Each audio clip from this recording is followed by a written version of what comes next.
अच्छा, नेक्स्ट है तुम्हारा adsorption theory. Adsorption theory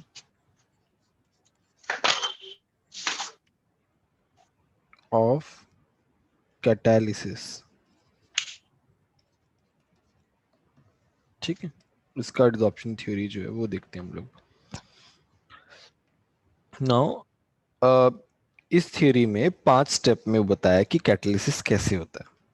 so this theory explains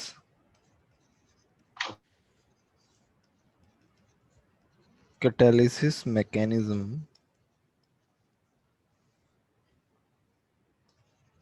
in 5 steps.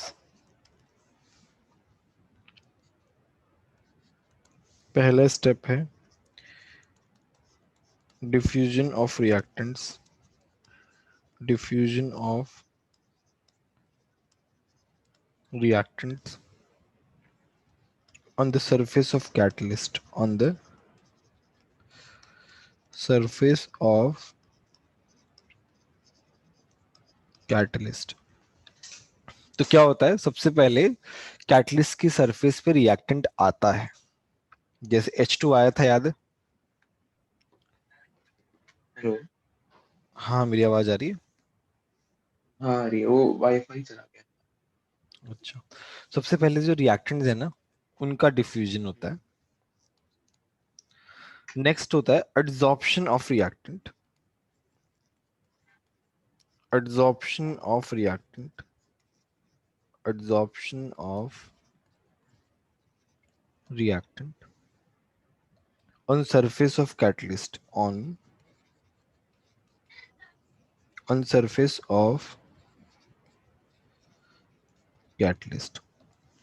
Second step में क्या होता है, वो एड्सॉर्ब होता है। सेकेंड स्टेप में क्या होता है, वो एड्सॉर्ब होता है। अच्छा। पहले में तो वो आता ही है रिएक्टेंट के पास में, फिर एड्सॉर्ब होता है। थर्ड स्टेप में क्या होता है, एक एक्टिवेटेड इंटरमीडिएट बनता है, जिसको हम अभी देखेंगे। Formation of activated intermediate.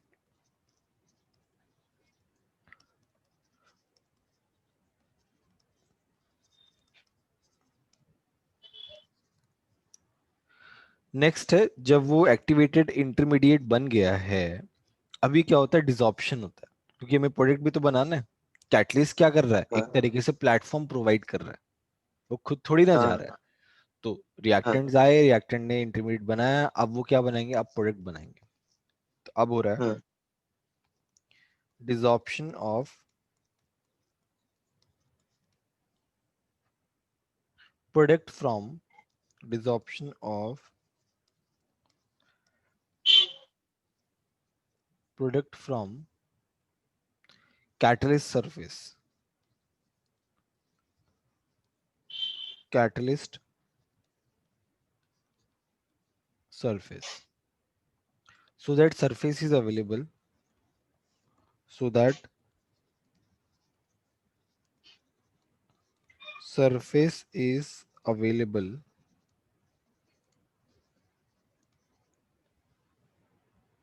again for reaction, again for reaction, है ना? तो कैटलिस्ट के सरफेस से प्रोडक्ट जो है वो डिसॉर्प्शन हो जाता है उनका, और लास्ट स्टेप में वो बाहर निकल जाता है। Diffusion of products away from catalyst, away from catalyst, diffusion हो जाता है प्रोडक्ट्स का। मैं इसका डायग्राम बना के बता रहा हूँ। 5 स्टेप होती है। लेट्स से तुम्हारा कैटलिस्ट का सरफेस ऐसा है। वो हमने इथेन वाला जो अभी किया वो भी ऐसा ही। ऐसा ही तो हुआ है, हाँ। उसी तरीके से हुआ है। ये हमारा कैटलिस्ट का सरफेस है ना, ये हमारे कैटलिस्ट का सरफेस है। इस तरीके से। अब क्या है इसमें, हमने मतलब मेरे पास रिएक्टेंट क्या है, ए प्लस बी है, दीज आर रिएक्टेंट्स, तो दीज आर रिएक्टेंट्स। तो अभी होगा स्टेप वन। स्टेप वन में क्या होगा, ये चलो स्टेप वन तो हो गया, कैटलिस्ट के बाजू में ले आए हैं। अब क्या होगा, एड्सॉर्प्शन होगा। हाँ, स्टेप टू होगा पहले, मतलब स्टेप वन तो हमने ऑलरेडी कर दिया है। अभी क्या है,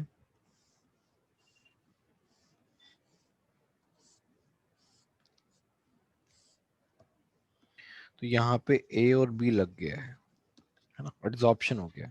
यहाँ पे क्या हो रहा है, एड्सॉर्प्शन हो रहा है। एड्सॉर्प्शन होने के बाद स्टेप थ्री में क्या बनता है, इंटरमीडिएट बनता है। तो स्टेप थ्री में मेरा इंटरमीडिएट बनता है। देखो इंटरमीडिएट कैसे बनता है, मैं शॉर्ट फॉर्म में बता रहा हूँ। तो यहाँ पे मेरा ए है, यहाँ पे मेरा बी है। तो देखो ए और बी के बीच में बॉन्ड बन गया है।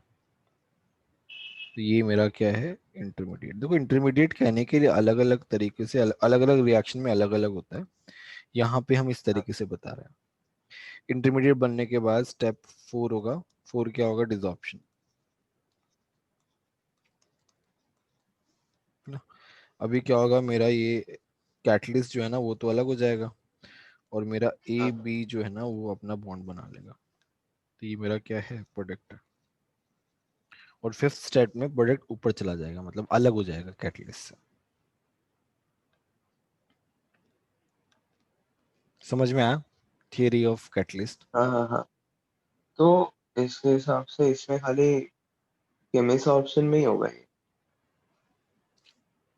नहीं नहीं, पहला स्टेप तो तुम्हारा जो एड्सॉर्प्शन हो रहा है वो केमिसॉर्प्शन थोड़ी ना है, नहीं, नहीं, मतलब फिजियोसॉर्प्शन इसके ही है। अंदर नहीं, मतलब ये जो पूरा प्रोसेस जब खत्म होगा तब तो टोटल प्रोडक्ट तो केमिस्ट ऑप्शन का ही आएगा हाँ हाँ, हमेशा। वैसे तो हाँ केमिसॉर्प्शन का ही आएगा।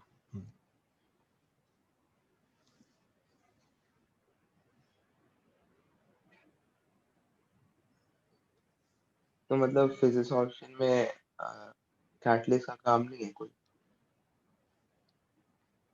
नहीं नहीं, ऐसा सच नहीं है। फिजिकल एब्जॉर्प्शन तो केवल वंडरवल फोर्स ऑफ अट्रैक्शन इन्वॉल्व करता है ना।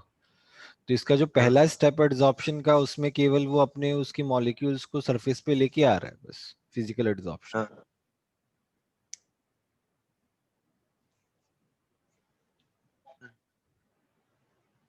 ठीक है। नेक्स्ट है हमारा हाँ। Shape selective catalyst.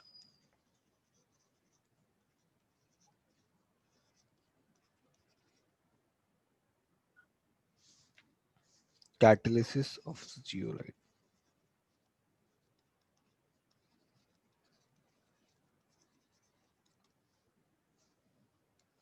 ठीक है।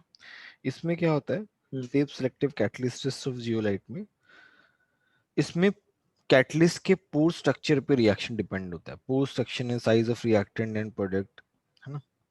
तो इसीलिए हम्म, शेप सेलेक्टिव बोलते हैं। कैटलिस्ट का पोर स्ट्रक्चर कैसा है, रिएक्टेंट का साइज कैसा है, प्रोडक्ट का साइज कैसा है, उन सब चीजों पर डिपेंड करता है।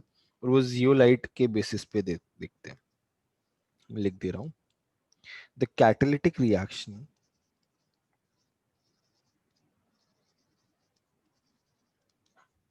the catalytic reaction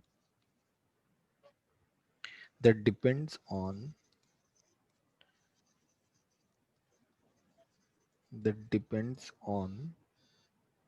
the pore structure, on the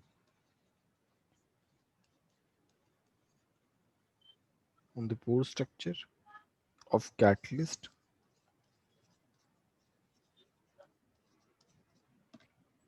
and size of reactant, and size of reactant and product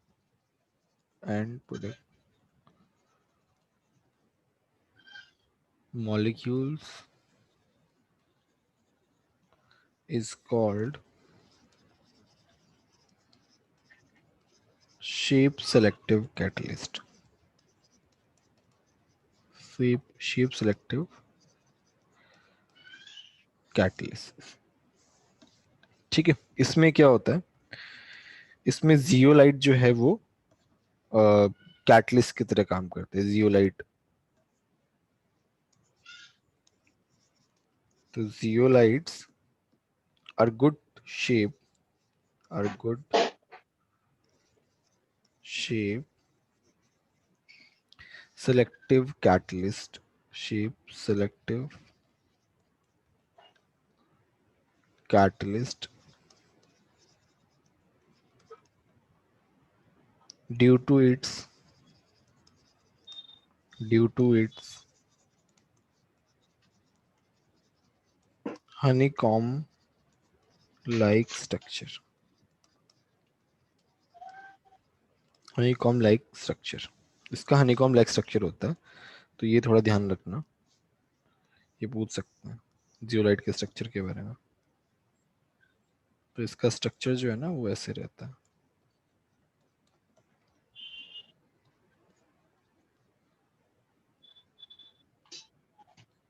इस तरीके से थोड़ा हनीकॉम्ब टाइप रहता है, बहुत बड़ा स्ट्रक्चर रहता है।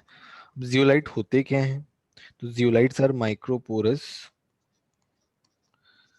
Zeolites are microporous aluminosilicate aluminosilicates with 3D network, with 3D network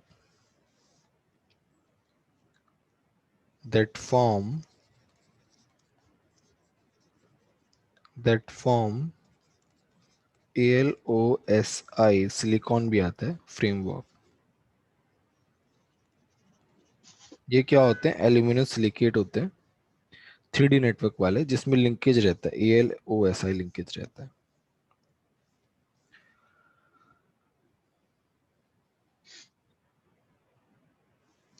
ठीक है, इनका यूज कहाँ होता है, they are widely used in petrochemical industries, they are widely used in petrochemical industry,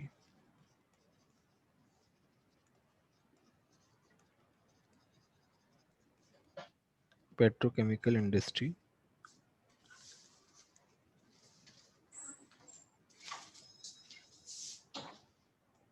एक मिनट रुको है ना, एक मिनट रुको। हम्म।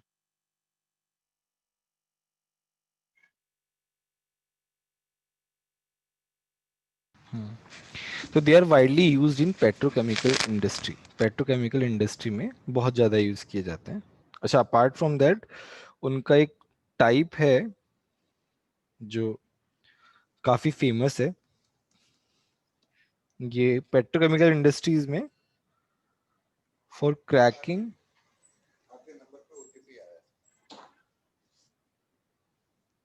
For cracking hydrocarbon.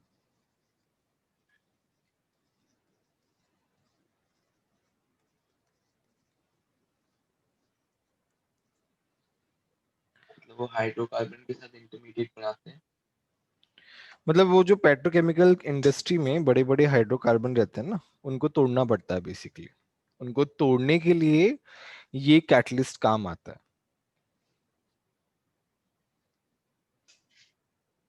तुमने ये उसमें पढ़ा होगा ना, 11th के ऑर्गेनिक में आता है क्रैकिंग ऑफ हाइड्रोकार्बन, तुम्हें याद नहीं होगा अभी।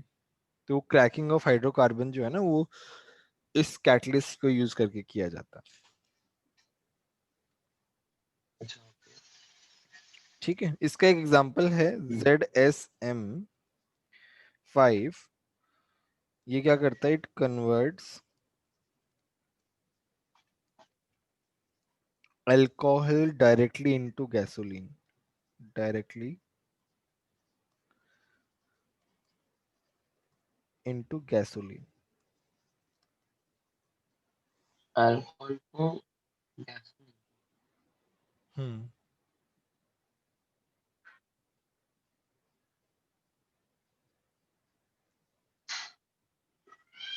ये इसका टाइप है।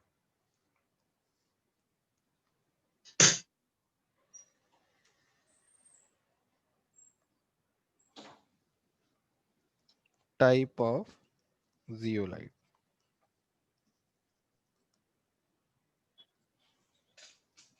ठीक है,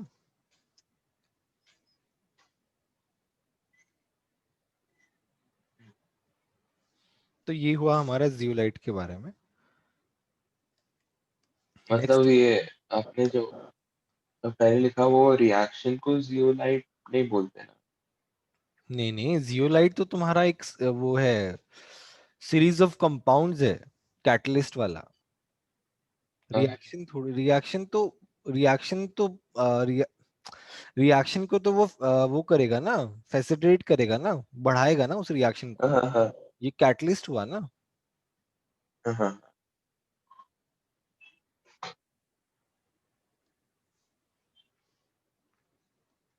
नेक्स्ट है enzyme catalyst.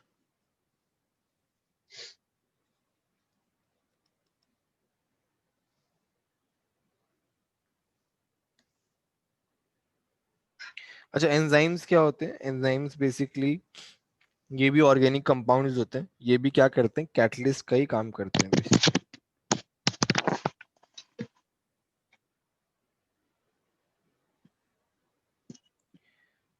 Enzymes are complex complex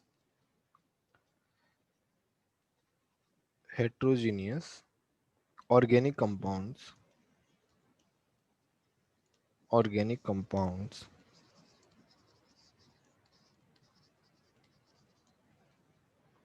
produced by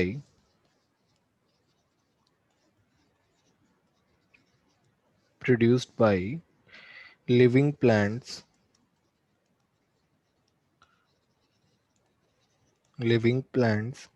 and animals। ठीक है, हम्म इसी में they are proteins of enzymes are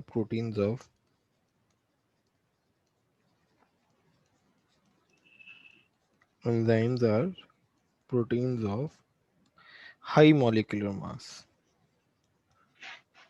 high molecular mass। ठीक है, तो ये क्या करते हैं, कैटलिस्ट का काम करते हैं। तो यहाँ पे मैं लिख रहा हूँ, they catalyse biochemical reactions, they catalyse biochemical reaction,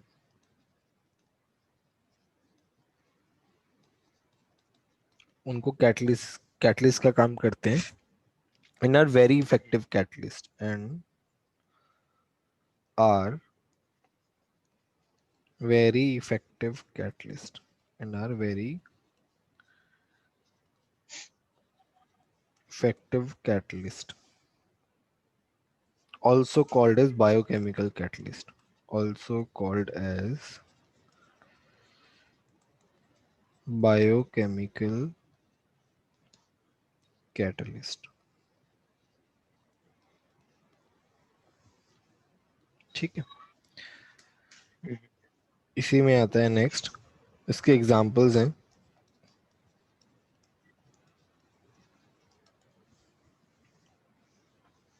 पहला है इसमें example, inversion of cane sugar, inversion of cane sugar.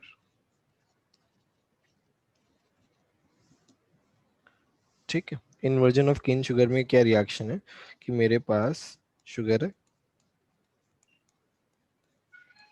Sugar का जब मैं हाइड्रोलिसिस करता हूँ, और यहाँ पे मेरा एंजाइम क्या यूज कर रहा हूँ, मैं इन्वर्टेज यूज कर रहा हूँ। इन्वर्टेज एंजाइम यूज करने पे हमारे पास क्या बन रहा है, हमारे पास ग्लूकोज और फ्रुक्टोज मिल रहा है। तुम्हें याद है इसे इन्वर्जन क्यों बोलते हैं?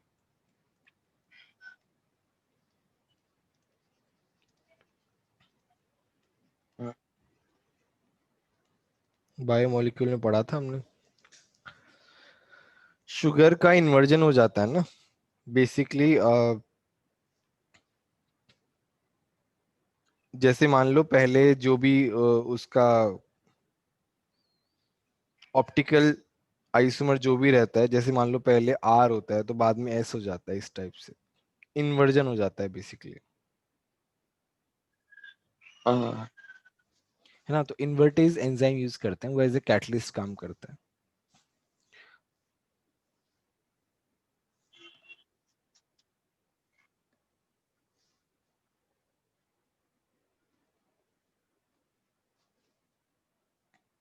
ठीक है, दूसरा मेरा रिएक्शन है ग्लूकोज कन्वर्ट हो रहा है ethyl alcohol plus CO2। Ethyl alcohol plus CO2, ये एंजाइम यूज करते हैं जाइमेज। दूसरा है मेरा maltose to glucose,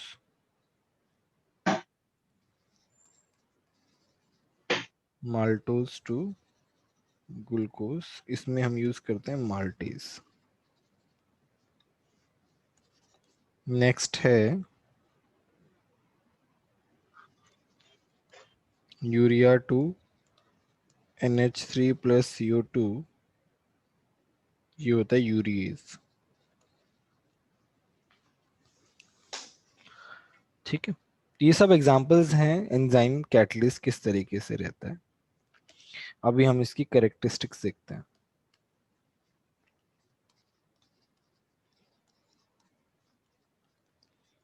characteristics of enzyme catalyst, enzyme catalysis. ठीक है, तो इसमें है पहला, दे आर हाईली एफिशिएंट, बहुत ज्यादा एफिशिएंट है ना, दे आर हाईली एफिशिएंट। दूसरा है हाईली स्पेसिफिक। हाईली स्पेसिफिक का मतलब क्या है, मान लो जैसे मेरा माल्टेज है, माल्टेज जो एंजाइम है ये इस रिएक्शन में काम आ रहा है, तो ये जो है इसी रिएक्शन में यूज होगा और किसी रिएक्शन में यूज नहीं होगा। जैसे प्लैटिनम था, तो प्लैटिनम तो काफी सारी रिएक्शंस में यूज होता है, बट हाँ। माल्टेज जो है एंजाइम कैटलिस्ट जो है वो एक पर्टिकुलर रिएक्शन के लिए ही होगा। ओ, और उसका बहुत कम अमाउंट ही सफिशिएंट होता है, इसीलिए वो हाईली एफिशिएंट होता है। मतलब बहुत ही कम अमाउंट चल जाता है एंजाइम का एज ए कैटलिस्ट। वो तो कैटलिस्ट इन जनरल का ही ऐसा होता है। नहीं, हम कंपेयर कर रहे हैं ना, तो एंजाइम कैटलिस्ट बहुत ही कम चाहिए होता है कंपैरेटिवली। ओके। थर्ड में क्या है, highly active under optimum temperature.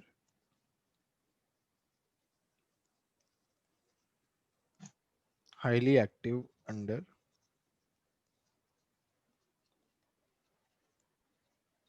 optimum temperature and pH.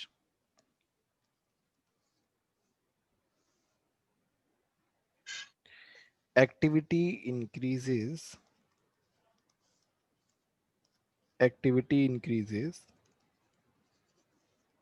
in the presence of activators। मतलब एंजाइम की एक्टिविटी को बढ़ाने के लिए भी जो है ना और भी चीजें यूज होती हैं, जैसे एक्टिवेटर्स। एक्टिवेटर्स क्या करते हैं, वो एंजाइम की एक्टिविटी को एनहांस करते हैं। एंड को एंजाइम्स एक ही बात है। तो ये क्या होते हैं, ये एनहांस करते हैं, enhance the activity of enzyme. ठीक है,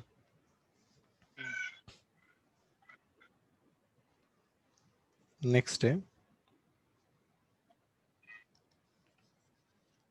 इन्फ्लुएंस ऑफ इनहिबिटर्स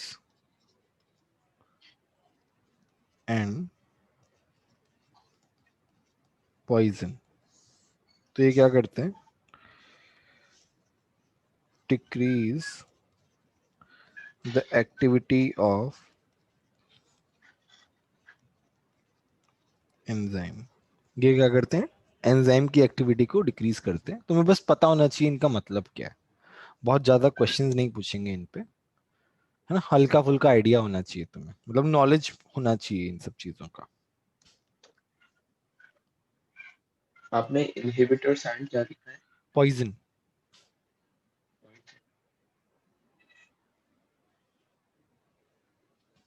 ठीक है, नेक्स्ट है तुम्हारा हाँ, mechanism of enzyme catalysis. Enzyme catalysis, इसका मैकेनिज्म देखते हैं।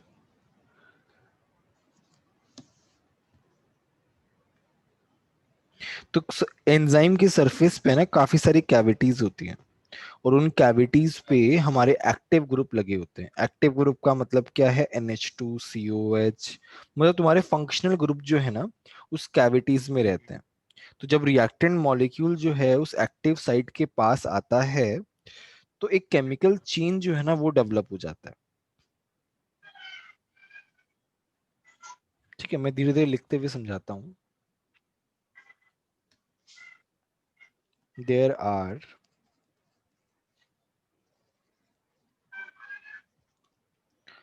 number of cavities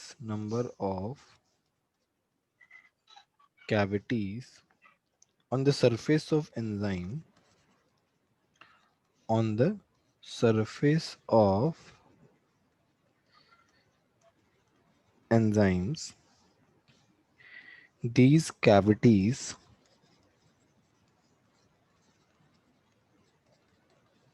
these cavities possesses active groups active groups like NH2 हो गया, COOH हो गया, थायोल हो गया, एल्कोहल हो गया, है ना? ये एक्टिव ग्रुप्स रखती है। when the reactant molecule when the reactant molecule bind at the active site bind at the active site वो जब एक्टिव साइट पे बाइंड करता है, a chemical change is initiated a chemical change is initiated chemical change जो है वो initiate हो जाता है, and active complex is form.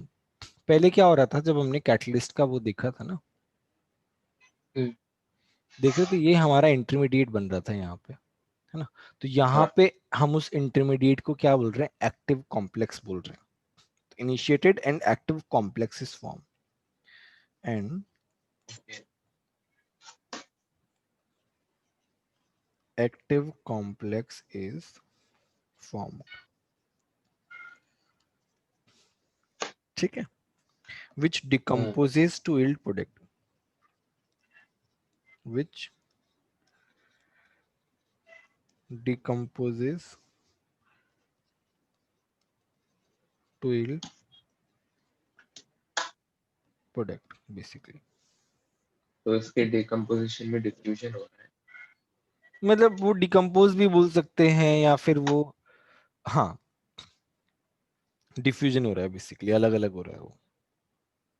हम्म, अब देखो ये बाइंड कैसे करता है, एक्टिव साइट से बाइंड कैसे करता है? हाइड्रोजन बॉन्डिंग से। मैं यहाँ पे लिख रहा हूं, in most of the cases in most of the cases the substrate binds to the substrate binds to active sites binds to active sites through intermolecular force like through intermolecular force like hydrogen bonds, dipole forces, etcetera.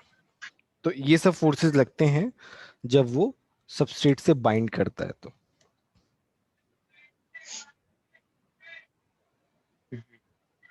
समझ में आया?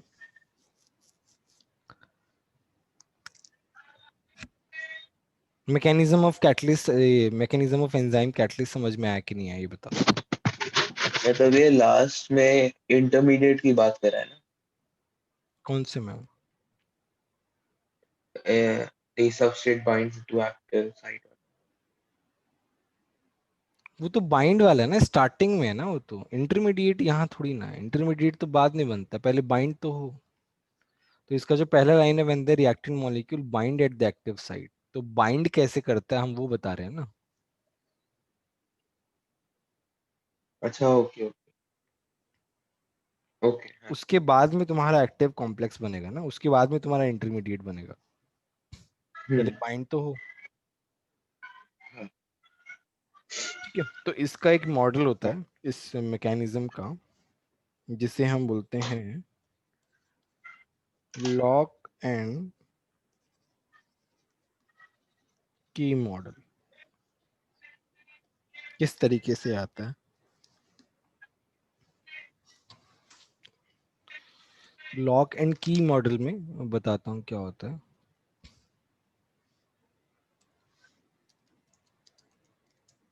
मैं उसका photo जो है ना वो निकाल रहा हूँ।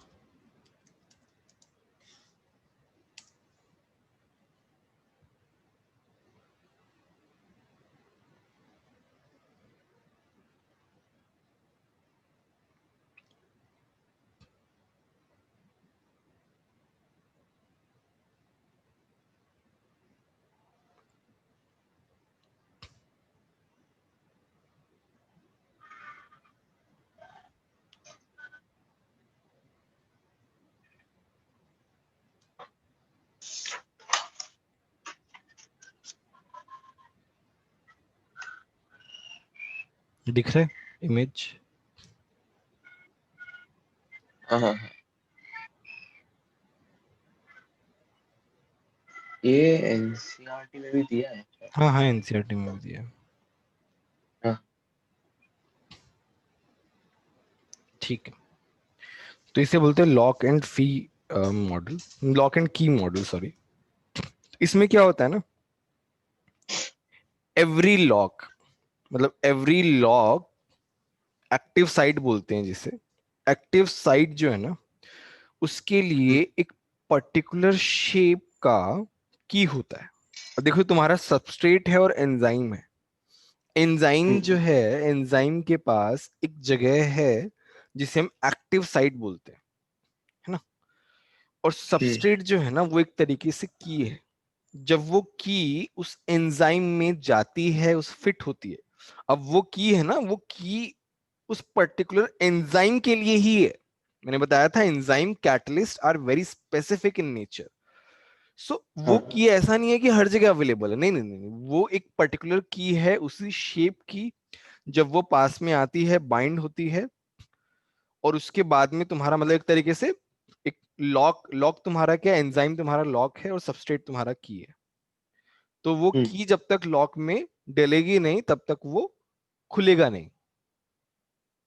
ठीक है, तो जब तक वो सबस्ट्रेट हम्म। उस एंजाइम से बाइंड नहीं करेगा, तब तक वो प्रोडक्ट बनेगा नहीं, बेसिकली। कहने का मतलब ये है। मैं लिखवाने वाला हूं इसका थियरी। ये जो एंजाइम है वो एक्टिव साइट कैविटीज है क्या? कैविटीज है ना उसके यहाँ पे। अच्छा, वही कैटलिस्ट है। की एक्टिविटीज होती है ना, हाँ। कैटलिस्ट में ही एक्टिविटीज, कैविटीज होती हैं, sorry. Okay. Now according to the lock and key model,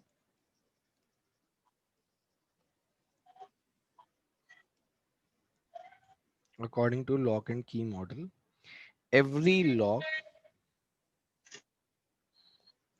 every lock मतलब एक्टिव साइट है ये,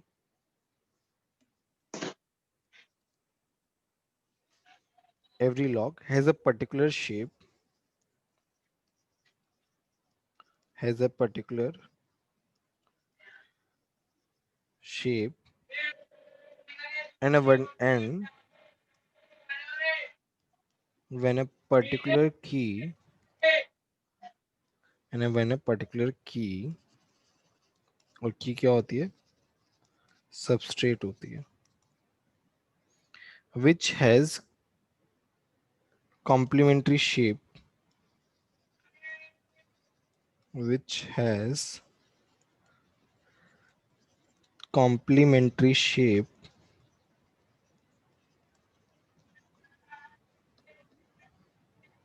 that fits into lock, that fits into lock, and chemical change begins, and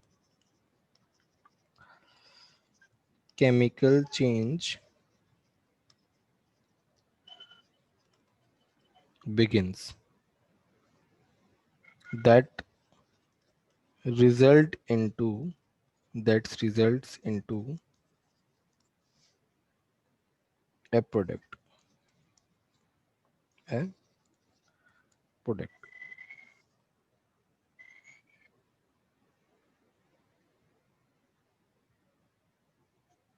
समझ में आया?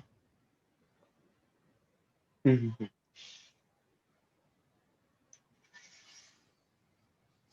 ठीक है, तो ये तुम्हारा क्या हो गया, एंजाइम कैटलिस्ट हो गया।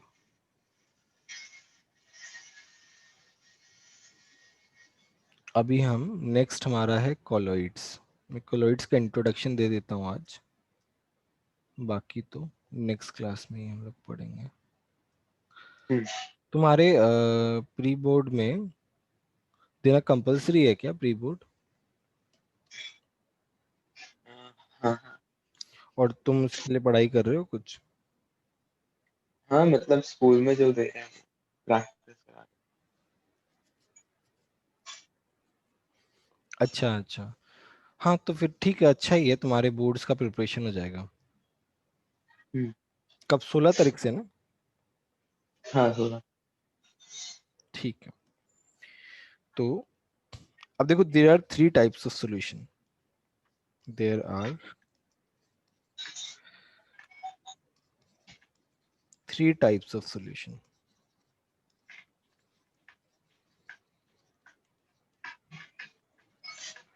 बेस्ड ऑन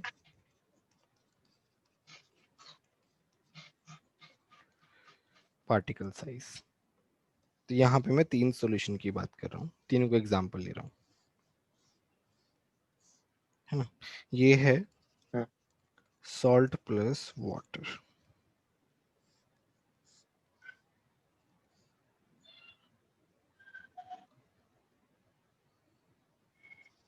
ये है मिल्क प्लस वाटर, ये है मेरा सैंड प्लस वाटर।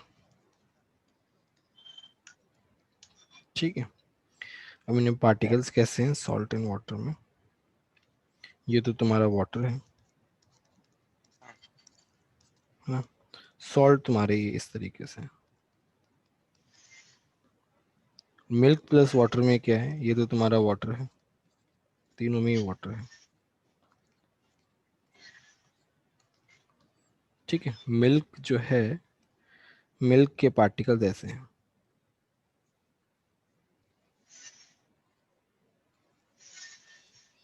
ठीक है। सैंड के पार्टिकल्स कैसे हैं, चलो सैंड के पार्टिकल्स हम ऐसे बनाते हैं, वो ऐसे हैं कंपैरेटिवली, सब कंपैरिजन है, ठीक है। तो ट्रू सॉल्यूशन जो है वो होता है salt plus water. Now true solution का मतलब क्या है, देखो पूरा का पूरा होमोजीनियस है ये सिस्टम, पूरा का पूरा क्या है, होमोजीनियस है। सॉल्ट और पानी को मिलाते हैं तो सॉल्ट दिखता है क्या, नहीं दिखता है सॉल्ट, हम देख ही नहीं सकते सॉल्ट के पार्टिकल को जब वो सॉल्युबल हो जाता है तो, ठीक है। हाँ। हाँ। मिल्क प्लस वाटर में क्या है ना, ये मिल्क प्लस वाटर बनाता है हमारा कोलोइड, ये तुम्हारा क्या होता है, कोलोइड होता है। सैंड प्लस वाटर अपन मिलाएंगे तो क्या होगा, सैंड नीचे बैठ जाएगी, तो इसमें क्या हो जाएगा, हाँ सस्पेंशन हो जाएगा। इसे क्या बोलते हैं, सस्पेंशन बोलते हैं। तो इसमें सस्पेंशन। पार्टिकल साइज सबसे ज्यादा होता है, तो इसमें रहता है मोर देन 1000 नैनोमीटर रहता है पार्टिकल साइज। ये पार्टिकल साइज का ऑर्डर है। पार्टिकल साइज के बेसिस पे ही हम उसको कैटेगराइज कर रहे हैं। कोलोइड में जो है ना, ये रहता है 1 नैनोमीटर टू 1000 नैनोमीटर रहता है, और इसमें क्या रहता है, लेस देन 1 नैनोमीटर रहता है। ठीक है, इस हम्म तरीके से तीन सॉल्यूशन डिवाइड होते हैं। तो इसको हम ट्रू सॉल्यूशंस को not visible bye naked eye, not visible bye naked eye, ये भी जो है ना, ये कोलोइड वाले जो पार्टिकल्स हैं, ये अल्ट्रा माइक्रोस्कोप से विजिबल होते हैं, नेकेड आई से तो फिर भी नहीं होते, विजिबल विद अल्ट्रा माइक्रोस्कोप। और ये विजिबल बाय आईज, ये विजिबल हो जाते हैं। ठीक है, हम्म तो ये होमोजीनियस है, ये हेट्रोजीनियस है, ये भी हेट्रोजीनियस है।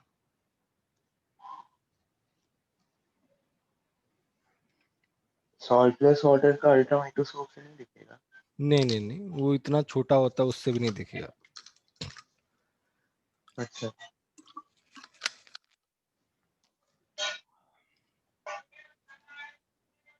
नेक्स्ट है, फिल्टर हम कर सकते हैं कि नहीं कर सकते। इसको फिल्टर हम नहीं कर सकते, इसको भी नहीं कर सकते, इसको कर सकते हैं फिल्टर। ठीक है, दूसरा है हम्म मेम्ब्रेन। मेम्ब्रेन के थ्रू सेपरेशन पॉसिबल है क्या। ये हम क्या देख रहे हैं, ये सेपरेशन वाले कॉलम में देख रहे हैं।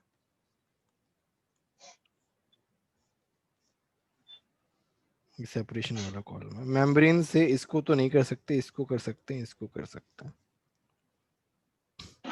ठीक है, हाँ नेक्स्ट है, ये जो है ना, ये डज नॉट सेटल, ये सेटल नहीं होता। पता है, तो घुल जाते हैं ना, सेटल कहाँ से होगा। हाँ नो, इट में सेटल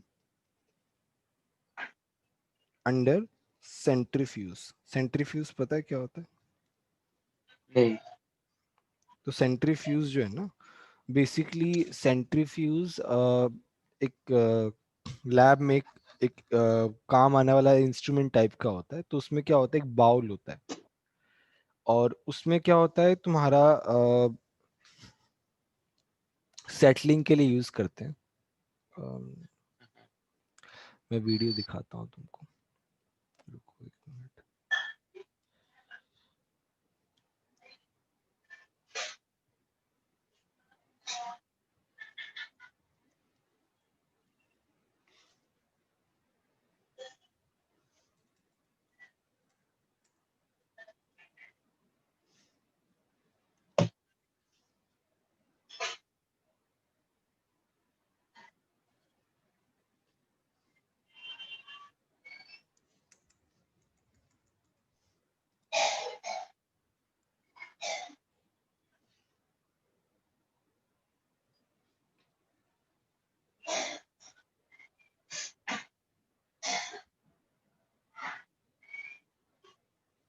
ये देख रहे हो,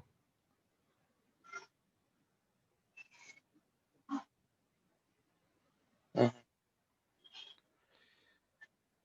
देखो सेपरेशन के लिए यूज कर रहे हैं हम लोग। तो देखो, इसमें सेंट्रीफ्यूज में हम इस तरीके से उस मिक्सचर को लेते हैं।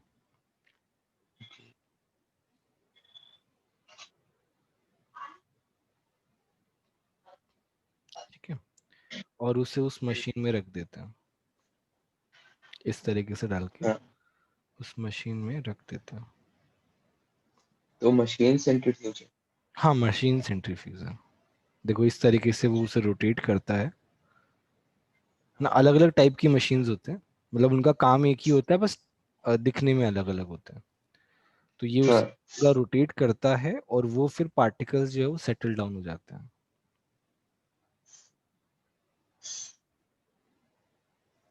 ओके, देखो ये पार्टिकल सेटल डाउन हो गए नीचे, हाँ, हाँ, हाँ, है ना। ये होता है सेंट्रीफ्यूज।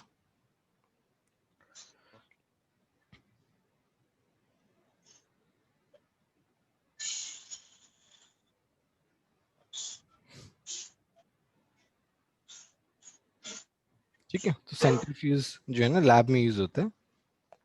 हम्म, और फिर ये सेंट्रीफ्यूज के अंदर सेटल हो जाते हैं। ये तो अपने आप ही सेटल हो जाते हैं, सैंड तो अपने आप ही सेटल हो जाती है, कुछ जरूरत ही नहीं पड़ती।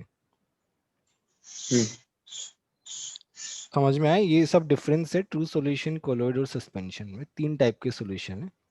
तो कल हम कोलॉइड के बारे में और डिटेल में पढ़ने वाले हैं, कल हाँ, या परसों। ठीक है, तो ये हुआ कोलॉइड हाँ। के